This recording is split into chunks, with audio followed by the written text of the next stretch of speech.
სოსო მათიაშვილი 24 წლის. ეროვნულ ნაკრებში ვითამაშე 14 ნომრით, ისე ვარ 15, ანუ გუნდში ვთამაშობ 15 ნომერს. 15 წლის ვიყავი, ჯიქებში დავიწყე თამაში, უბრალოდ ერთი თვე ვითამაშე და მე დავანებე თავი წავედი ამერიკაში სასწავლებლად. 20 წლის ასაკში სამოყვარულო გუნდი იყო, ხალიბები ესე და უბრალოდ მივედი სათამაშოდ რა გასართობად ჩემო მეგობარმა მიმიყვანა. ერთ-ერთ თამაშზე, უბრალოდ ვარჯიშზე შემხვდა ეხლა რა გუნდშიც ვარ აკადემიაში, იმის აკადემიის მოთამაშე, ჯიმი ღამბაშიძე და წამოდიო, კარგად ანუ რამდენი ხანია თამაშობო და მე ვთქვი აი 1-2 თვეა დავიწყე მეთქი და წამოდიო, კარგად თამაშობ, არ გინდაო პროფესიონალურად. და მაშინ ვსწავლობდი თეატრალურში და ანუ არ ვფიქრობდი საერთოდ სპორტზე, უკვე აღარ ვფიქრობდი უბრალოდ.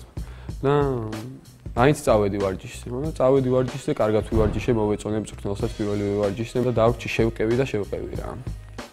ზამთრის სეზონში ყველაზე ძალიან თხილამურები მსიამოვნებდა, რა თქმა უნდა, ძალიან სასიამოვნო პროცესია საერთოდ და ვსრიალებდი ბევრს ძალიან და ფიქრობდი პროფესიონალურად ვისრიალო მეთქი, რაღაც შეჯიბრების გამო მეთქი, მაგრამ არ გამოდიოდა პირობები არ იყო შესაბამისი. ამიტომ ძალიან მარტივად გადავწყვიტე ბოლოს რაგბი რა. 1 წლის მერე დამიძახეს 7 კაცა ნაკრებში და მან მივხვდი რომ ცოტა სერიოზულად უნდა შევხედო. მან თეატრალურს დავანებე თავი, მან უფრო ნაკლებად დავდიოდი ვასტენდი და მე უკვე ნელ-ნელა წლების განმავლობაში უკვე შარშანდელი სეზონის მერე დავიჯერე რომ მაქვს იმის შანსი რომ 7 კაცა ეროვნულ ნაკრებში ვითამაშო. ვარ ლოკომოტივის სტადიონზე, რუმინეთის საქართველოს იყო შარშან და სურათი ედო ჩემ შეყვარებულს და ეწერა რომ იმედია მალე შენ გნახავო და მაშინაც არ მჯეროდა დიდად რა, მაგრამ როცა დაუჯერებელი რაღაც იყო, რთული იყო ძალიან ჩემი აზრით და ეს მოთამაშეებიც ვაფშე რაღაც სხვანაირები მეგონი რა ყველა, მაგრამ ჩვეულებრივი ადამიანები არიან ისინიც, ჩვეულებრივი შრომით შეიძლება ყველაფრის მიღწევა და დამიფასდა რა შრომა, ნამდვილად ვიშრომე ხა, არ გამიკლია არაფერი და გამიმართლა კიდევაც. რავი, პირველ რიგში ეს ოცნება იყო და ოცნების ასრულება. მოედანზე და ეხლაც ალბათ კიდევ ვერ ხვდები იმას, რაც მოხდა რა ჩემს ცხოვრებაში, რაღაც მიზანი მქონდა და ამას რაღაც ოცნება უფრო სწორედ მიზანიც არა ოცნება, რომელსაც მივაღწიე და ძალიან ამაყი ვარ, იმიტომ რომ საქართველოს იმზე ვიდექი, საქართველოს სახელით გამოვიდი, საქართველოს მაიკა მეცვა და დავიცავი ღირსეულად ალბათ ასე თუ ისე.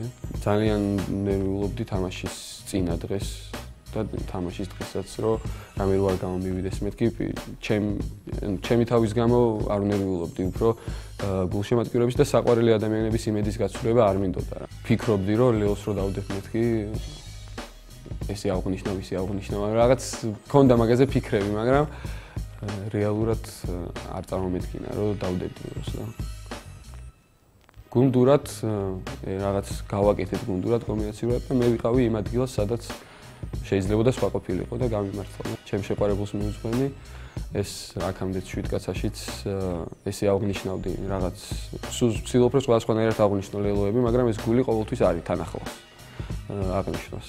გული და რავი, სიყვარულის ნიშანი რა, სიყვარულის ნიშნად მივუძღვენი.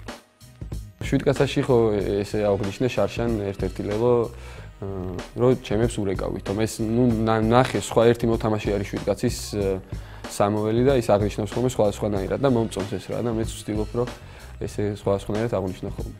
ძალიან სასიამოვნო არის რომ ამდენ ადამიანს შენი იმედი აქვს და შენი წარმატება უხარია.